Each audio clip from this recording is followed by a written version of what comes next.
Hello, welcome to the Wealth Starting Line. Don't forget to like, comment, share, and subscribe.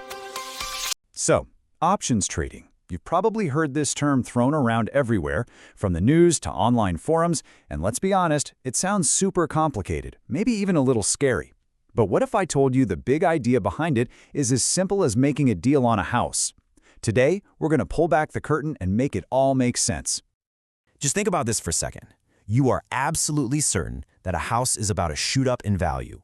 What if there was a way for you to cash in on that price jump without ever having to fork over the money to buy the actual house? Now, this isn't a trick question. It's the exact idea that gives options trading all of its power. All right, so this gets us to the absolute #1 most important concept in the entire world of options. It's a contract that gives you the right to do something, but, and this is key, not the obligation. Let's forget about stocks for a minute. The best way to really get this is with a simple story about a house. Okay, so picture this. There's a house for sale, listed at $200,000. You've done your homework, you've seen the neighborhood, and you just have this gut feeling that its value is about to go through the roof. But you don't really want to buy the whole thing right now? So instead of buying it, you go to the owner and you make a different kind of deal. You pay them a $10,000 fee. And that fee, that's what we call a premium. In exchange for that cash, the seller gives you the exclusive right, not the requirement, just the right to buy their house at today's price anytime you want over the next 2 years. You've basically bought a choice. And that price you've locked in, that $200,000, well, that's got a special name. It's called the strike price. It doesn't matter what happens next. If that house suddenly becomes worth $1 million, your right is to buy it for that agreed upon strike price of $200,000. It is set in stone. But here's the catch. This right has a shelf life. It comes with an expiration date. In our story, it's 2 years. You have to make your decision before that clock runs out. If you don't, that right you paid for doesn't just fade away. It vanishes. Poof, it's gone. So, let's see how this plays out. First scenario, your hunch was dead on. A year later, the house is now worth $350,000. You use your right, you buy it for your strike price of $200,000, and boom, you've instantly got $150,000 in equity. Now you subtract the $10,000 premium you paid, and you've walked away with $140,000 in pure profit.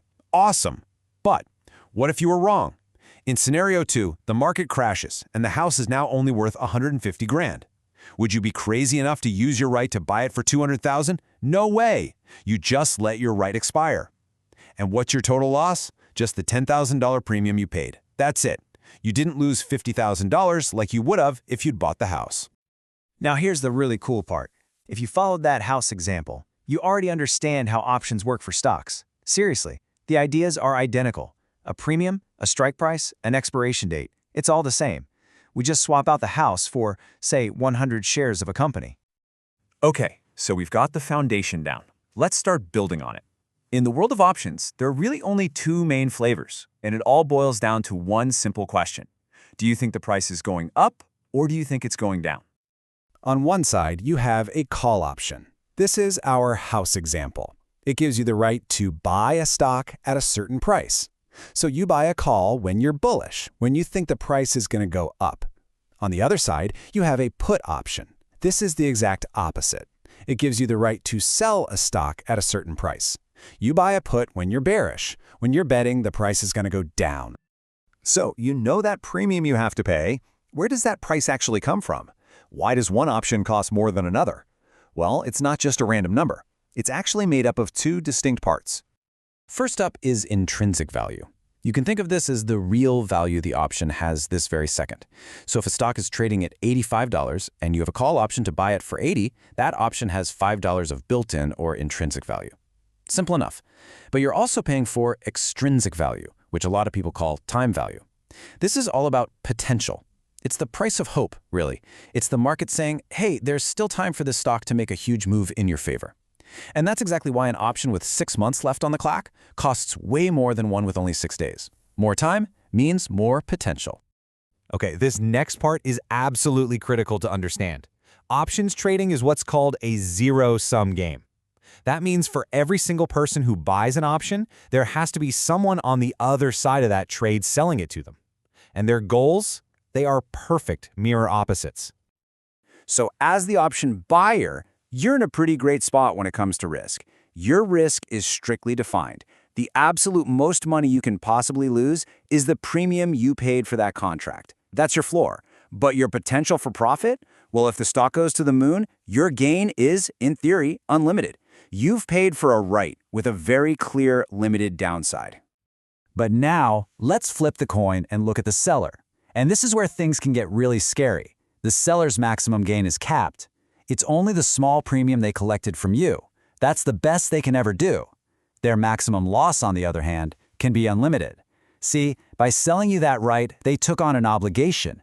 If you decide to exercise your right, they are on the hook, and they have to deliver no matter how much money it costs them. And I can't stress this enough.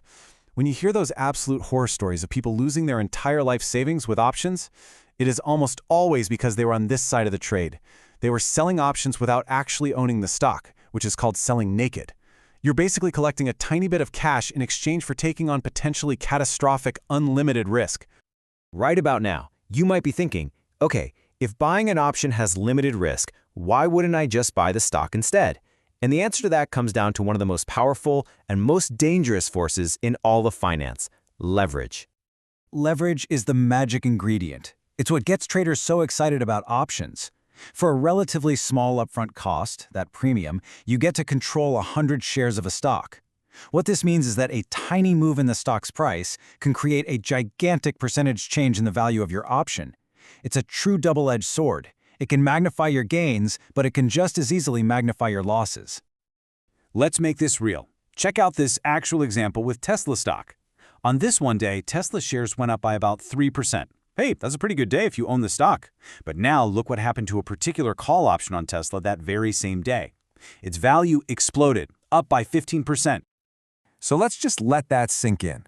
The option's return was 5 times greater than the stock's return. 5 times. That is the raw power of leverage right there. For the exact same move in the company, the option holder saw a return 5 times bigger than the stockholder.